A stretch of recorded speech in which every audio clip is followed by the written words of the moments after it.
The long and narrow peninsula of Malacca, extending southeastward from the territories of Burma, forms the most southerly point of all Asia.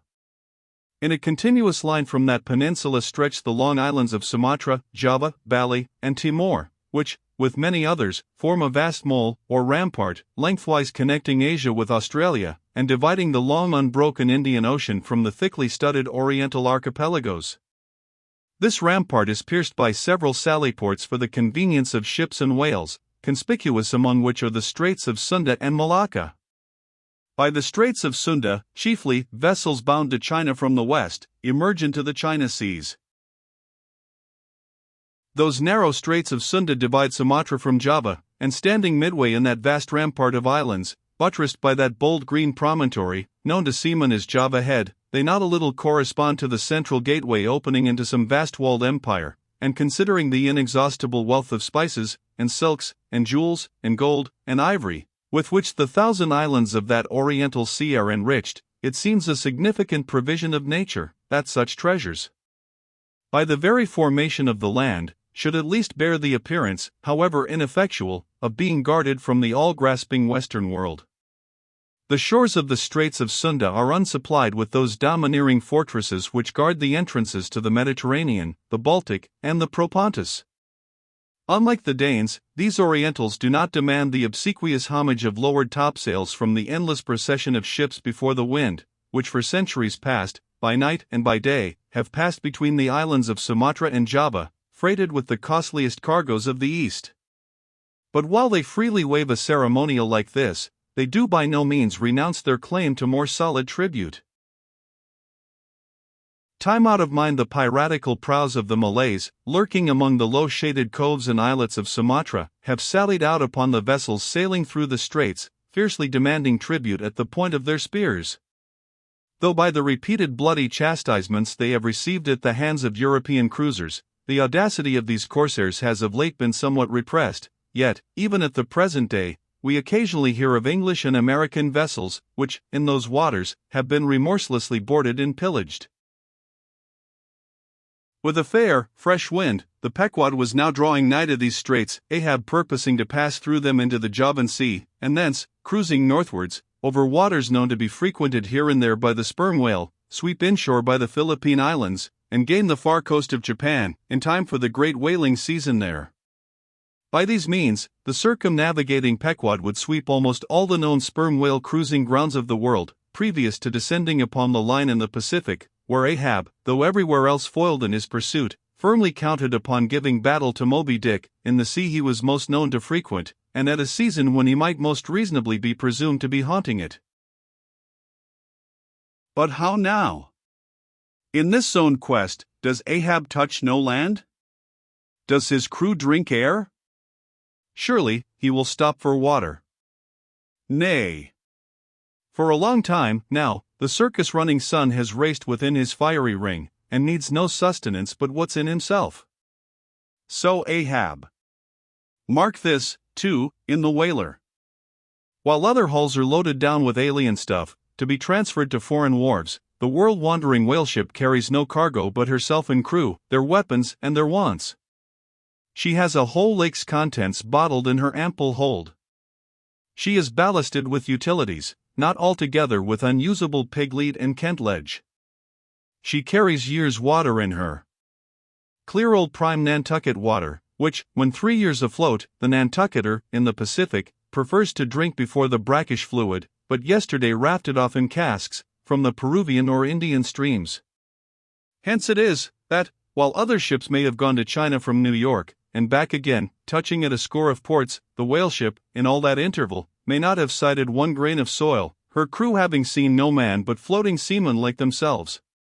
So that did you carry them the news that another flood had come, they would only answer, well, boys, here's the ark. Now, as many sperm whales had been captured off the western coast of Java, in the near vicinity of the Straits of Sunda, indeed, as most of the ground, round about, was generally recognized by the fishermen as an excellent spot for cruising, therefore, as the Pequod gained more and more upon Java Head, the lookouts were repeatedly hailed, and admonished to keep wide awake. But though the green palmy cliffs of the land soon loomed on the starboard bow, and with delighted nostrils the fresh cinnamon was snuffed in the air, yet not a single jet was descried. Almost renouncing all thought of falling in with any game hereabouts, the ship had well nigh entered the straits, when the customary cheering cry was heard from aloft, and ere long a spectacle of singular magnificence saluted us. But here be it premised, that owing to the unwearied activity with which of late they have been hunted over all four oceans, the sperm whales, instead of almost invariably sailing in small detached companies, as in former times, are now frequently met with in extensive herds, sometimes embracing so great a multitude, that it would almost seem as if numerous nations of them had sworn solemn league and covenant for mutual assistance and protection. To this aggregation of the sperm whale into such immense caravans, may be imputed the circumstance that even in the best cruising grounds, you may now sometimes sail for weeks and months together, without being greeted by a single spout, and then be suddenly saluted by what sometimes seems thousands on thousands. Brought on both bows, at the distance of some 2 or 3 miles, and forming a great semicircle, embracing one half of the level horizon, a continuous chain of whalejets were up playing and sparkling in the noonday air. Unlike the straight perpendicular twin jets of the right whale, which, dividing at top, falls over in 2 branches, like the cleft drooping boughs of a willow, the single forward slanting spout of the sperm whale presents a thick curled bush of white mist, continually rising and falling away to leeward. Seen from the Pequod's deck, then, as she would rise on a high hill of the sea, this host of vapory spouts, individually curling up into the air, and beheld through a blending atmosphere of bluish haze, showed like the 1,000 cheerful chimneys of some dense metropolis, descried of a balmy autumnal morning, by some horseman on a height. As marching armies approaching an unfriendly defile in the mountains, accelerate their march, all eagerness to place that perilous passage in their rear, and once more expand in comparative security upon the plain, even so did this vast fleet of whales now seem hurrying forward through the straits, gradually contracting the wings of their semicircle, and swimming on in one solid, but still crescentic center. Crowding all sail, the Pequod pressed after them, the harpooneers handling their weapons, and loudly cheering from the heads of their yet suspended boats. If the wind only held, little doubt had they, that chased through these straits of Sunda, the vast host would only deploy into the oriental seas to witness the capture of not a few of their number. And who could tell whether, in that congregated caravan, Moby-Dick himself might not temporarily be swimming, like the worshipped white elephant in the coronation procession of the Siamese? So with stunsail piled on stunsail, we sailed along, driving these leviathans before us, when, of a sudden, the voice of Tashtego was heard, loudly directing attention to something in our wake. Corresponding to the crescent in our van, we beheld another in our rear. It seemed formed of detached white vapors, rising and falling something like the spouts of the whales, only they did not so completely come and go, for they constantly hovered, without finally disappearing. Leveling his glass at this sight, Ahab quickly revolved in his pivot hole, crying, "Aloft there, and rig whips and buckets to wet the sails, Malays, sir, and after us." As if too long lurking behind the headlands, till the Pequod should fairly have entered the straits, these rascally Asiatics were now in hot pursuit, to make up for their overcautious delay. But when the swift Pequod, with a fresh leading wind, was herself in hot chase, how very kind of these tawny philanthropists to assist in speeding her on to her own chosen pursuit, mere riding whips and rowels to her, that they were. As with glass under arm, Ahab to and fro paced the deck, in his forward turn beholding the monsters he chased, and in the after one the bloodthirsty pirates chasing him, some such fancy as the above seemed his. And when he glanced upon the green walls of the watery defile in which the ship was then sailing, and bethought him that through that gate lay the route to his vengeance, and beheld how that through that same gate he was now both chasing and being chased to his deadly end, and not only that, but a herd of remorseless wild pirates and inhuman atheistical devils were infernally cheering him on with their curses, when all these conceits had passed through his brain, Ahab's brow was left gaunt and ribbed, like the black sand beach after some stormy tide has been gnawing it, without being able to drag the firm thing from its place. But thoughts like these troubled very few of the reckless crew, and when, after steadily dropping the pirates astern, the Pequod at last shot by the vivid green cockatoo point on the Sumatra side, emerging at last upon the broad waters beyond, then, the harpooneers seemed more to grieve that the swift whales had been gaining upon the ship, than to rejoice that the ship had so victoriously gained upon the Malays. But still driving on in the wake of the whales, at length they seemed abating their speed. Gradually the ship neared them, and the wind now dying away, word was passed to spring to the boats. But no sooner did the herd, by some presumed wonderful instinct of the sperm whale, become notified of the 3 keels that were after them, though as yet a mile in their rear, than they rallied again, and forming in close ranks and battalions, so that their spouts all looked like flashing lines of stacked bayonets, moved on with redoubled velocity. Stripped to our shirts and drawers, we sprang to the Whiteash, and after several hours pulling were almost disposed to renounce the chase, when a general pausing commotion among the whales gave animating token that they were now at last under the influence of that strange perplexity of inert irresolution, which, when the fishermen perceive it in the whale, they say he is gallied. The compact martial columns in which they had been hitherto rapidly and steadily swimming, were now broken up in one measureless rout, and like King Porus elephants in the Indian battle with Alexander, they seemed going mad with consternation. In all directions expanding in vast irregular circles, and aimlessly swimming hither and thither, by their short thick spoutings, they plainly betrayed their distraction of panic. This was still more strangely evinced by those of their number, who, completely paralyzed as it were, helplessly floated like waterlogged dismantled ships on the sea. Had these leviathans been but a flock of simple sheep, pursued over the pasture by 3 fierce wolves, they could not possibly have evinced such excessive dismay. But this occasional timidity is characteristic of almost all herding creatures. Though banding together in tens of thousands, the lion-maned buffaloes of the West have fled before a solitary horseman.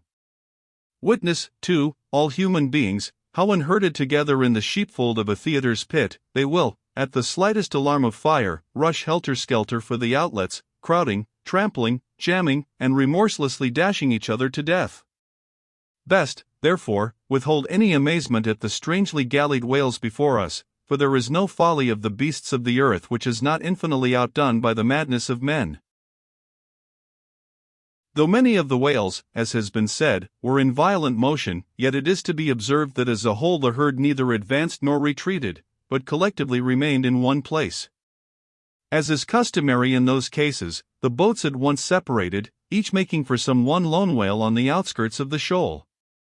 In about 3 minutes' time, Queequeg's harpoon was flung, the stricken fish darted blinding spray in our faces, and then running away with us like light, steered straight for the heart of the herd. Though such a movement on the part of the whale struck under such circumstances is in no wise unprecedented, and indeed is almost always more or less anticipated, yet does it present one of the more perilous vicissitudes of the fishery. For as the swift monster drags you deeper and deeper into the frantic shoal, you bid adieu to circumspect life and only exist in a delirious throb. As, blind and deaf, the whale plunged forward, as if by sheer power of speed to rid himself of the iron leash that had fastened to him, as we thus tore a white gash in the sea, on all sides menaced as we flew, by the crazed creatures to and fro rushing about us, our beset boat was like a ship mobbed by ice isles in a tempest, and striving to steer through their complicated channels and straits, knowing not at what moment it may be locked in and crushed. But not a bit daunted, Queequeg steered us manfully, now sheering off from this monster directly across our route in advance, now edging away from that, whose colossal flukes were suspended overhead, while all the time, Starbuck stood up in the bows, lance in hand, pricking out of our way whatever whales he could reach by short darts, for there was no time to make long ones. Nor were the oarsmen quite idle, though their wonted duty was now altogether dispensed with. They chiefly attended to the shouting part of the business. "Out of the way, Commodore," cried one, to a great dromedary that of a sudden rose bodily to the surface, and for an instant threatened to swamp us. "Hard down with your tail, there," cried a second to another, which, close to our gunwale, seemed calmly cooling himself with his own fan-like extremity. All whaleboats carry certain curious contrivances, originally invented by the Nantucket Indians, called drugs. 2 thick squares of wood of equal size are stoutly clenched together, so that they cross each other's grain at right angles. A line of considerable length is then attached to the middle of this block, and the other end of the line being looped, it can in a moment be fastened to a harpoon. It is chiefly among gallied whales that this drug is used. For then, more whales are close round you than you can possibly chase at one time. But sperm whales are not every day encountered. While you may, then, you must kill all you can. And if you cannot kill them all at once, you must wing them, so that they can be afterwards killed at your leisure. Hence it is, that at times like these the drug comes into requisition. Our boat was furnished with 3 of them. The first and second were successfully darted, and we saw the whales staggeringly running off, fettered by the enormous sidelong resistance of the towing drug. They were cramped like malefactors with the chain and ball. But upon flinging the third, in the act of tossing overboard the clumsy wooden block, it caught under one of the seats of the boat, and in an instant tore it out and carried it away, dropping the oarsman in the boat's bottom as the seat slid from under him. On both sides the sea came in at the wounded planks, but we stuffed 2 or 3 drawers and shirts in, and so stopped the leaks for the time.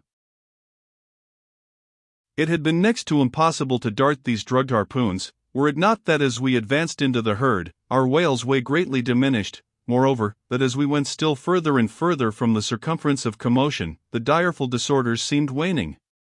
So that when at last the jerking harpoon drew out, and the towing whale sideways vanished, then, with the tapering force of his parting momentum, we glided between 2 whales into the innermost heart of the shoal, as if from some mountain torrent we had slid into a serene valley lake. Here the storms and the roaring glens between the outermost whales were heard but not felt. In this central expanse the sea presented that smooth satin-like surface, called a sleek, produced by the subtle moisture thrown off by the whale in his more quiet moods. Yes, we were now in that enchanted calm which they say lurks at the heart of every commotion. And still in the distracted distance we beheld the tumults of the outer concentric circles, and saw successive pods of whales, 8 or 10 in each, swiftly going round and round, like multiplied spans of horses in a ring, and so closely shoulder to shoulder, that a titanic circus rider might easily have overarched the middle ones, and so have gone round on their backs. Owing to the density of the crowd of reposing whales, more immediately surrounding the embayed axis of the herd, no possible chance of escape was at present afforded us. We must watch for a breach in the living wall that hemmed us in, the wall that had only admitted us in order to shut us up. Keeping at the center of the lake, we were occasionally visited by small tame cows and calves, the women and children of this routed host. Now, inclusive of the occasional wide intervals between the revolving outer circles, and inclusive of the spaces between the various pods in any one of those circles, the entire area at this juncture, embraced by the whole multitude, must have contained at least 2 or 3 square miles. At any rate, though indeed such a test at such a time might be deceptive, spoutings might be discovered from our low boat that seemed playing up almost from the rim of the horizon. I mention this circumstance, because, as if the cows and calves had been purposely locked up in this innermost fold, and as if the wide extent of the herd had hitherto prevented them from learning the precise cause of its stopping, or, possibly, being so young, unsophisticated, and every way innocent and inexperienced, however it may have been, these smaller whales, now and then visiting our becalmed boat from the margin of the lake, evinced a wondrous fearlessness and confidence, or else a still becalmed panic which it was impossible not to marvel at. Like household dogs they came snuffling round us, right up to our gunwales, and touching them, till it almost seemed that some spell had suddenly domesticated them. Queequeg patted their foreheads, Starbuck scratched their backs with his lance, but fearful of the consequences, for the time refrained from darting it. But far beneath this wondrous world upon the surface, another and still stranger world met our eyes as we gazed over the side. For, suspended in those watery vaults, floated the forms of the nursing mothers of the whales, and those that by their enormous girth seemed shortly to become mothers. The lake, as I have hinted, was to a considerable depth exceedingly transparent, and as human infants while suckling will calmly and fixedly gaze away from the breast, as if leading 2 different lives at the time, and while yet drawing mortal nourishment, be still spiritually feasting upon some unearthly reminiscence, even so did the young of these whales seem looking up towards us, but not at us, as if we were but a bit of gulfweed in their newborn sight. Floating on their sides, the mothers also seemed quietly eyeing us. One of these little infants, that from certain queer tokens seemed hardly a day old, might have measured some 14 feet in length, and some 6 feet in girth. He was a little frisky, though as yet his body seemed scarce yet recovered from that irksome position it had so lately occupied in the maternal reticule, where, tail to head, and all ready for the final spring, the unborn whale lies bent like a Tartar's bow. The delicate side fins, and the palms of his flukes, still freshly retained the plaited crumpled appearance of a baby's ears newly arrived from foreign parts. "Line! Line!" cried Queequeg, looking over the gunwale. "Him fast!" "Him fast? Who line him? Who struck?" "Two whale, one big, one little." "What ails ye, man?" cried Starbuck. "Looky here," said Queequeg, pointing down. As when the stricken whale, that from the tub has reeled out hundreds of fathoms of rope, as, after deep sounding, he floats up again, and shows the slack and curling line buoyantly rising and spiraling towards the air, so now, Starbuck saw long coils of the umbilical cord of Madame Leviathan, by which the young cub seemed still tethered to its dam. Not seldom in the rapid vicissitudes of the chase, this natural line, with the maternal end loose, becomes entangled with the hempen one, so that the cub is thereby trapped. Some of the subtlest secrets of the sea seemed divulged to us in this enchanted pond. We saw young Leviathan amours in the deep. 20. The sperm whale, as with all other species of the Leviathan, but unlike most other fish, breeds indifferently at all seasons, after a gestation which may probably be set down at 9 months, producing but one at a time, though in some few known instances giving birth to an Esau and Jacob, a contingency provided for in suckling by 2 teats, curiously situated, one on each side of the anus, but the breasts themselves extend upwards from that.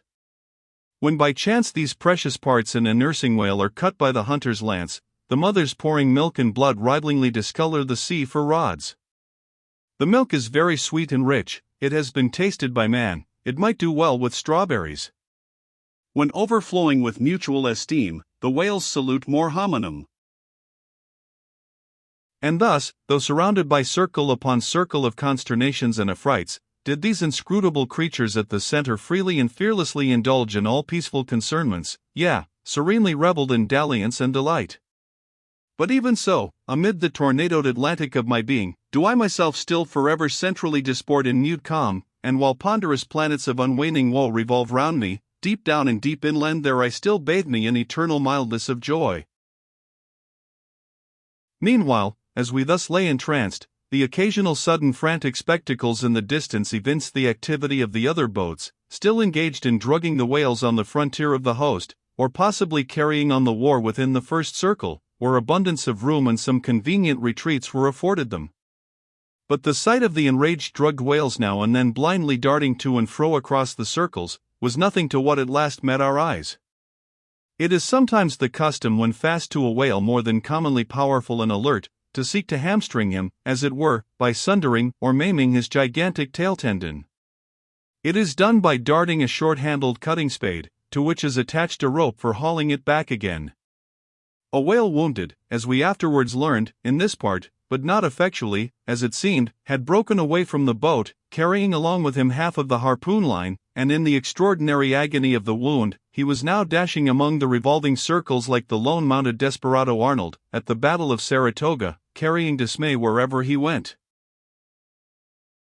But agonizing as was the wound of this whale, and an appalling spectacle enough, anyway, yet the peculiar horror with which he seemed to inspire the rest of the herd, was owing to a cause which at first the intervening distance obscured from us.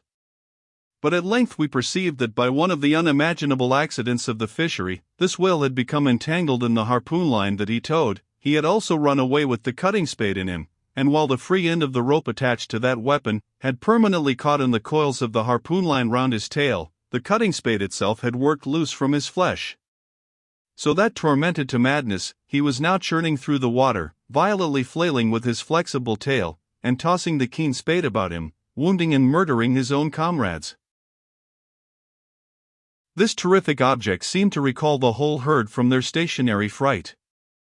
First, the whales forming the margin of our lake began to crowd a little, and tumble against each other, as if lifted by half-spent billows from afar. Then the lake itself began faintly to heave and swell. The submarine bridal chambers and nurseries vanished. In more and more contracting orbits the whales in the more central circles began to swim in thickening clusters. Yes, the long calm was departing. A low advancing hum was soon heard, and then like to the tumultuous masses of block ice when the great river Hudson breaks up in spring, the entire host of whales came tumbling upon their inner center, as if to pile themselves up in one common mountain. Instantly Starbuck and Queequeg changed places, Starbuck taking the stern. Oars. Oars, he intensely whispered, seizing the helm. Gripe your oars, and clutch your souls, now. My God, men, stand by. Shove him off, you Queequeg, the whale there, prick him, hit him. Stand up, and stay so. Spring, men, pull, men, never mind their backs, scrape them, scrape away. The boat was now all but jammed between two vast black bulks, leaving a narrow Dardanelles between their long lengths. But by desperate endeavor we at last shot into a temporary opening, then giving way rapidly, and at the same time earnestly watching for another outlet. After many similar hairbreadth escapes, we at last swiftly glided into what had just been one of the outer circles, but now crossed by random whales, all violently making for one center. This lucky salvation was cheaply purchased by the loss of Queequeg's hat, who, while standing in the bows to prick the fugitive whales, had his hat taken clean from his head by the air eddy made by the sudden tossing of a pair of broad flukes close by. Riotous and disordered as the universal commotion now was, it soon resolved itself into what seemed a systematic movement, for having clumped together at last in one dense body, they then renewed their onward flight with augmented fleetness. Further pursuit was useless, but the boats still lingered in their wake to pick up what drugged whales might be dropped astern, and likewise to secure one which Flask had killed and waifed. The waif is a pennon pole, 2 or 3 of which are carried by every boat, and which, when additional game is at hand, are inserted upright into the floating body of a dead whale, both to mark its place on the sea, and also as token of prior possession, should the boats of any other ship draw near. The result of this lowering was somewhat illustrative of that sagacious saying in the fishery, the more whales the less fish. Of all the drugged whales only one was captured.